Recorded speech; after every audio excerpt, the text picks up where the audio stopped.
ये खबर KR मंगलम university द्वारा प्रस्तुत की गई है। हेलो दोस्तों, मैं हूं अपूर्व ठाकुर और आप देख रहे हैं जागरण जोश। आज हम बात करेंगे देश की एक ऐसी बड़ी कामयाबी की जो फ्यूचर में हमारी पूरी इकोनॉमी को बदल कर रख देगी। Global higher education analytics firm QS ने अपनी latest QS world future skilled index 2027 की रिपोर्ट रिलीज कर दी है। इस ग्लोबल लीडरशिप में इंडिया ने एक बहुत ही शानदार पोजीशन हासिल की है। इंडिया AI इकोनॉमी रेडीनेस के मामले में पूरी दुनिया में 13वें रैंक पर आ चुका है, जिसका मतलब है कि टॉप 15 देशों में हमारा नाम शामिल हो चुका है। लेकिन इस बड़ी खबर के साथ साथ रिपोर्ट ने एक ऐसी वार्निंग भी दी है जिसे इग्नोर करना बिल्कुल भी हमारे पक्ष में नहीं होगा, और वो है हमारी स्किल्स गैप। अगर हम ओवरऑल रैंकिंग की बात करें तो टॉप पर US है, जिसके बाद ऑस्ट्रेलिया और UK आते हैं, जबकि इंडिया 89.4 के ओवरऑल स्कोर के साथ 13वें रैंक पर मौजूद है। साउथ एशिया में इंडिया नंबर 1 पर है और हमारे सबसे पास का पड़ोसी देश बांग्लादेश 67वें रैंक पर है। इतना ही नहीं, अगर हम लोअर मिडिल इनकम नेशन की कैटेगरी देखें तो वहां भी इंडिया टॉप पर है और हमारे बाद फिलीपींस 38वें यानी 38th रैंक पर आता है। लेकिन सबसे हैरत अंगेज बात यह है कि QS इंडेक्स के एक सब इंडिकेटर इकोनॉमिक कैपेसिटी में इंडिया ने 100 में से 100 परफेक्ट स्कोर किया है, जिसका मतलब है कि इकोनॉमिक स्ट्रेंथ के मामले में इंडिया दुनिया में रैंक 1 पर है। हमारी लगातार बढ़ती GDP growth, labour market investment और अग्रेसिव इंफ्रास्ट्रक्चर स्पीडिंग की वजह से हम G20 देशों में पिछले 3 साल के सबसे फास्टेस्ट ग्रोइंग इकोनॉमी बने हुए हैं। और फरवरी 2026 तक का ये डेटा बताता है कि इंडिया में AI रिलेटेड इन्वेस्टमेंट $90 बिलियन तक पहुंच चुका है। लेकिन दोस्तों, यहां पर एक बड़ा ट्विस्ट है जिसे हमें समझना बेहद जरूरी है।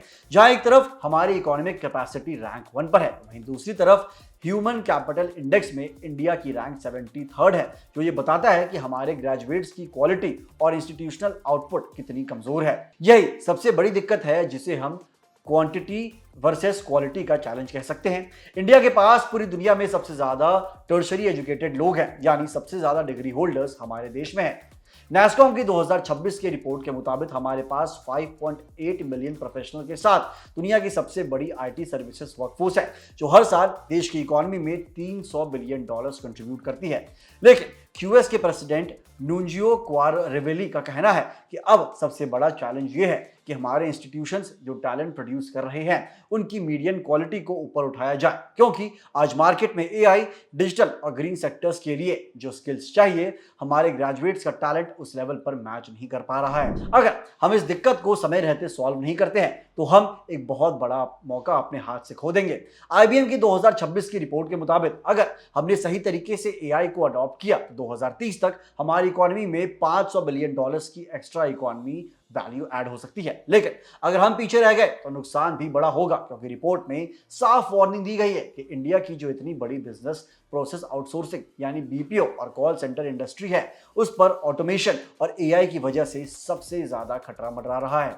इसके साथ ही हमारी एग्रीकल्चरल सेक्टर, जहां देश की सबसे ज्यादा लोग काम करते हैं, वहां AI को थ्रू ग्रोथ और काम बढ़ाने के मौके नॉलेज बेस्ड इंडस्ट्री के मुकाबले काफी कम है। तो आखिर स्थिति को बदलने के लिए हमें क्या करना होगा? रिपोर्ट ने इंडिया के सामने मुख्य रूप से 3 बड़ी प्रायोरिटीज रखी हैं, जिसमें सबसे पहली प्रायोरिटी है नेशनल एजुकेशन पॉलिसी यानी NEP 2020 का सही इंप्लीमेंटेशन करना। ये पॉलिसी बहुत अच्छी है, लेकिन अलग अलग स्टेट्स और रीजन्स में इसका इंप्लीमेंटेशन बराबर होना चाहिए, ताकि क्षेत्रीय असमानता की वजह से जो 2 अलग अलग लेवल पर ग्रेजुएट्स तैयार ना हो। इसके लिए फॉरेन ब्रांच कैंपसेस जैसे ट्रांजैक्शनल एजुकेशन पार्टनरशिप से हम इस गैप को बहुत जल्द भर सकते हैं। दूसरी प्रायोरिटी है AI ऑगमेंटेड जॉब्स पर फोकस करना, ना कि AI ऑटोमेटेड जॉब्स पर। US, UK और जर्मनी जैसे देश इसलिए आगे हैं क्योंकि वहां AI इंसान को रिप्लेस नहीं करता, बल्कि उनकी प्रोडक्टिविटी को बढ़ाता है। और इंडिया को भी health care, financial services, agritech और बिजनेस सर्विसेज में ऐसी ही जॉब्स क्रिएट करनी होंगी।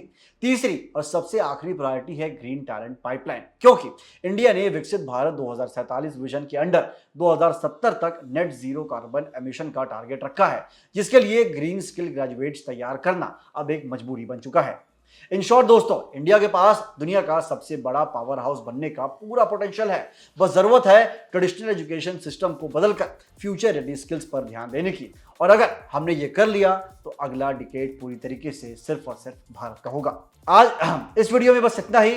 देश, दुनिया और एजुकेशन की वीडियोस के लिए जुड़े रहिए हमारे चैनल जागरण जोश के साथ। मिलते हैं अगली वीडियो में। जय हिंद।